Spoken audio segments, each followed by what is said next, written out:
Para hindi nila malaman kung online ka sa Facebook. Kung gusto mong malaman, panoorin mo ang video. Pero bago tayo magsimula, shoutout nga pala kay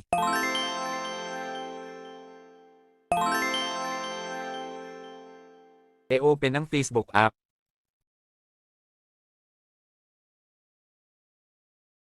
Pindutin ang tatlong linya sa taas. Pindutin ang setting icon. Hanapin sa baba ang active status. Pindutin ang active status. E-turn off ang show when you're active. Pindutin ang turn off. Ang ikalawang set, pumunta ka sa iyong messenger at e-open mo ito. Pindutin ang messenger.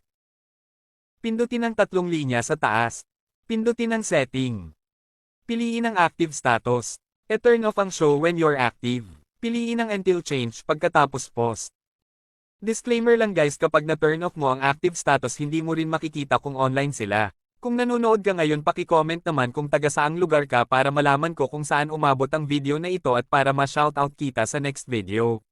Kung nagustuhan mo ang video tutorial na ito, huwag kalimutan mag-like at follow.